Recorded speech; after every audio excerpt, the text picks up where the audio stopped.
Let me tell you something you may not want to admit but have always felt in your bones. You have been running after something that cannot be caught. No matter how fast you run, no matter how many times you swear this time will be different. You've tried to fill it with everything life has offered: money, sex, power, drugs, work, endless scrolling through screens, and even the fleeting affection of people who never really saw you. And yet, the more you consume, the hungrier you become. It is like drinking salt water. The more you swallow, the thirstier you get. Deep inside, you know the truth. What you've been chasing is not an object, not a reward, not even a feeling. It is a void, a black hole at the center of your being that swallows every attempt to satisfy it. And this void is not passive. It pulls you down, drags you toward itself like a gravitational force, as if some hidden part of your soul insists on returning to the wound you've been avoiding all your life. That is why every promise collapses. You say to yourself, "This is the last one, the last drink, the last pill, the last night I fall into this trap." But the promise crumbles in your hands like sand. Calendars marked with red crosses, moments of hope, bursts of discipline, all of them end the same way. Addiction is not about weakness, and it's not about discipline. It's not about morality either. It's not about being a good or bad person. Addiction is something deeper, something rawer. It is not the enemy you think it is. It is a scream that comes from the most hidden part of you, a roar without sound, a cry of a wound that never stopped bleeding. The substance, the ritual, the behavior, these are not the real chains. They are only the masks. What keeps you chained is the void you cling to, the emptiness you carry like a second skin. And here lies the most unsettling part. That void has a history. It has a face, a root, an origin that you may spend your whole life trying to avoid. But no matter how hard you run, it waits for you. Addiction is not the beginning of your suffering. It is only the reflection of something much older, much deeper, something that was born long before the first time you picked up a glass, a cigarette, a needle, or a phone. That wound has always been with you. It shaped you long before you were old enough to name it. Have you ever felt invisible? Not just ignored in school or overlooked in your job, not just rejected in love, but something more poisonous, more intimate.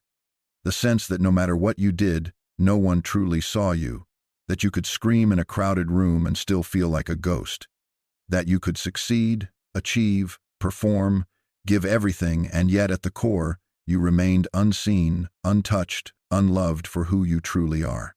There is a kind of hunger that goes deeper than the stomach, deeper than ambition. It is the hunger of the soul for recognition, for tenderness, for the simple assurance that you are enough as you are. When that hunger is not met in childhood, it does not disappear. It burns quietly. It brands itself into your being like iron against flesh. You grow older, but the wound grows with you, hidden beneath the surface of your achievements, your failures, your escapes. And this is where the truth becomes unbearable.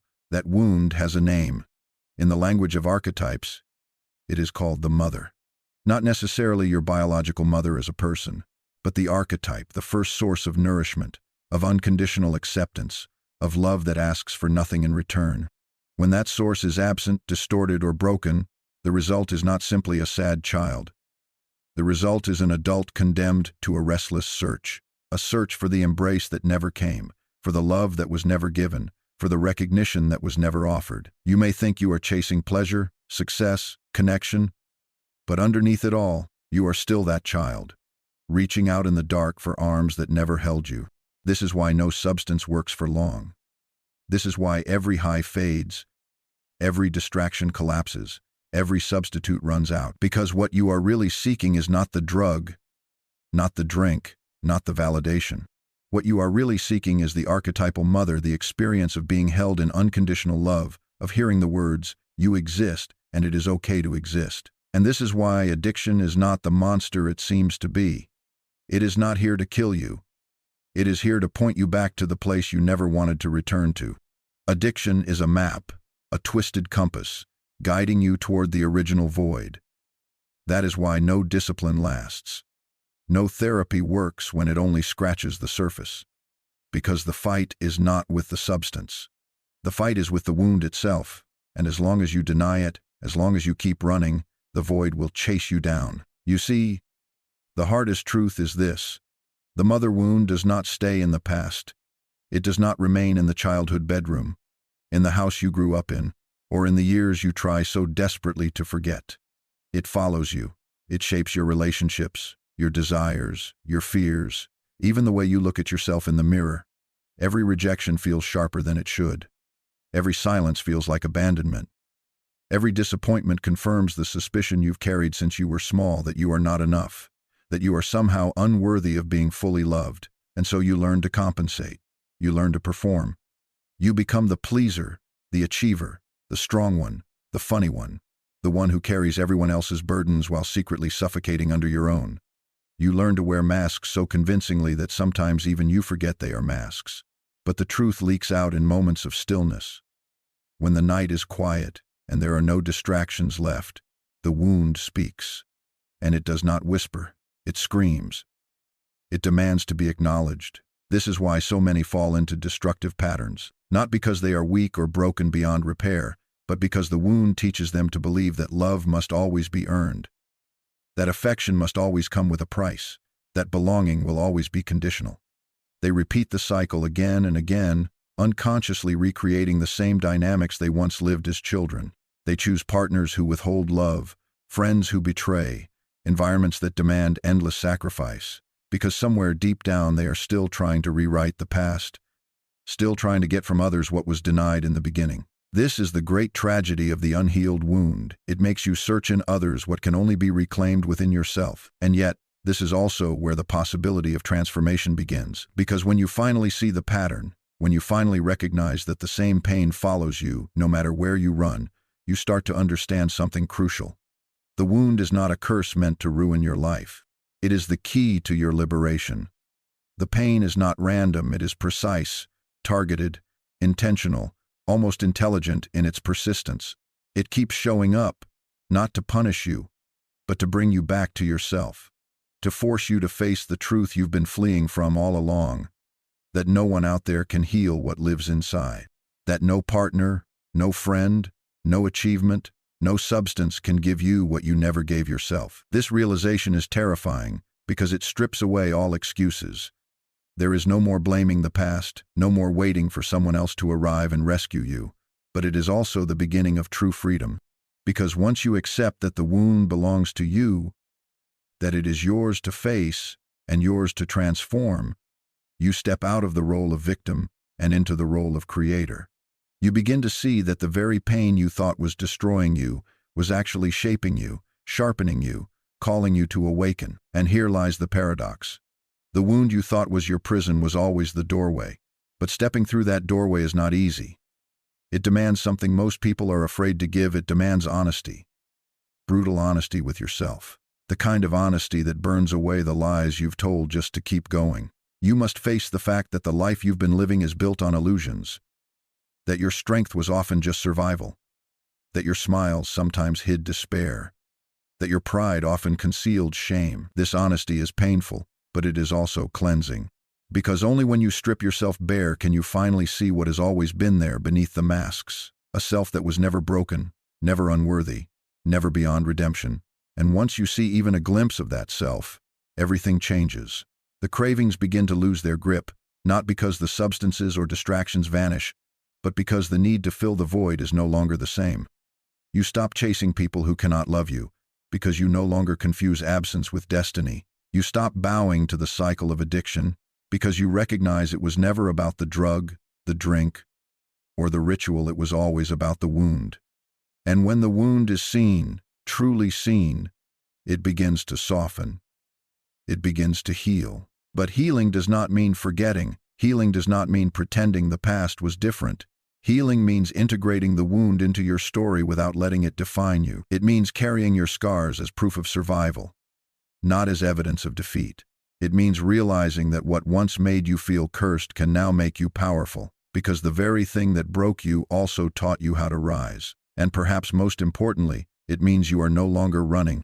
You stop fleeing from the emptiness and instead turn toward it, face it, sit with it, and in that silence, something extraordinary happens. The void that once devoured you reveals itself as space. Space for growth, for love, for becoming who you were always meant to be. There comes a moment when you realize that healing is not about erasing the past or pretending it never happened.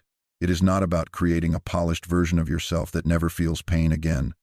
Healing is about rewriting your relationship with the wound so it no longer controls you. It is about stepping into a kind of maturity that few ever reach, the maturity of carrying your scars openly, without shame, without apology, without the need to hide. For so long, you may have believed that the world would only accept you if you concealed the broken parts, if you stitched together a mask convincing enough to pass as whole. But the truth is, those broken parts are the most human thing about you. They are the cracks through which light can finally enter. And the moment you stop hiding them, you stop being a prisoner of them. The paradox is that what you were most afraid to reveal is what will set you free. But freedom does not come all at once. It comes slowly, in moments, like dawn breaking after a long night. At first, you may feel like nothing is changing, like the old patterns still have their grip. But then you notice one day you do not react with the same desperation when someone withdraws from you.